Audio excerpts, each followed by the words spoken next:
How to connect Mailchimp to Google Sheets. Hello guys and welcome to this new tutorial. In today's video, I'm going to show you how you can connect your Mailchimp account to your Google Sheet documents or let's say here contacts that you have gathered from Google Forms, for example, or any agenda that you have containing some emails or some contact form that are very mandatory and also necessary to create the campaigns on here. So the process is very easy. We're going to use a third-party app, which is going to be here Zapier. So you are going to type in on Google Zapier only, and this is the logo of them. And then you are going to open up the, let's say here, the website. You're going to sign in within Zapier. As you can see here, it is going to be very easy to put a sign up account into it. So you can also go ahead and use your Google account to have a account within it. So here, as you can see, you are going to see the dashboard of Zapier. Now we are not going to touch, as you can see, Mailchimp or Google spreadsheet or sheet.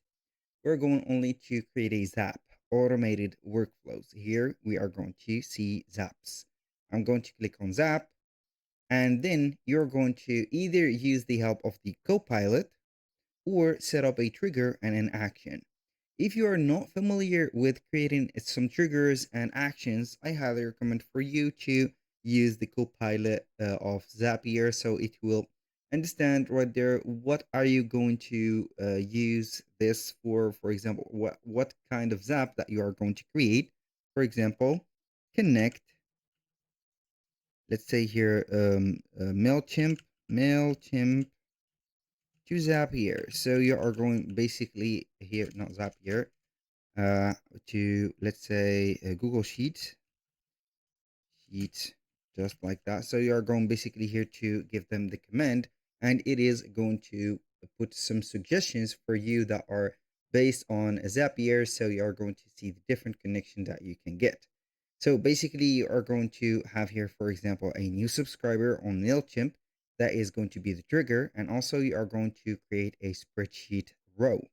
So basically, when you have here let's say, created a campaign into Zapier, or not Zapier, but here Mailchimp, you're going to receive some contacts or a form created, and that form created will contain a subscriber name, also information. These information are going to be with the help of the Zap, but also by the trigger that we have set on Mailchimp. It is going to create a spreadsheet row, which is going to be like this by putting up the information of that specific, let's say, customer or subscriber. This is the option number one. You can also see that we have another option by clicking on trigger. That is if you want to set up another option. I'm not going to use Mailchimp to collect data for a spreadsheet, but I'm going to use the reverse. So I'm going to head over a spreadsheet or a Google Sheet like that. Google. I'm going to type in Google. Here we have Sheet. So we are going to select an event. As you can see, we are going to create here, for example, the event is going to be new or updated spreadsheet row, for example.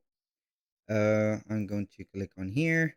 Then the account, you are going to sign in the account from it. For example, you are going to click on sign in, and then you are going to put your. So here I have set up the Google account of the spreadsheet. As you can see here, we are going to click on continue. Now we are going to select the spreadsheet. For example, this spreadsheet name is going to be like that, contacts. I'm going to select contacts. The worksheet is going to be sheet ID. The trigger, I'm going to let it as any column. I'm going to click on here test. We're going to see the information. So continue with the select record, spreadsheet row A, original record. Here they are going to be all the records. So basically you are going to see that we have A, B, and C, or the let's say here spreadsheets that we have. We can see that each one of them will contain an information. So basically here I have set up the Google Sheet having the email addresses or the name of the customers or the new subscribers. So I'm going to select here the row, and then we are going to create a subscriber or a customer into our MailChimp account. And now when you click on continue, we are going to set up the step 2, which is going to be the action. And here we are going to type in MailChimp, just like that, mail like this. And here we have it. So we are going to choose the event. We are going to add or select the add or update a subscriber. Then we are going to select our MailChimp account just like that and start connecting our account. After that, it is going to add automatically the configuration of getting that account or the subscriber added to the audience like this. That was all for today's video. Thank you guys for watching. I hope that you have enjoyed the content and I hope to see you soon on the next one.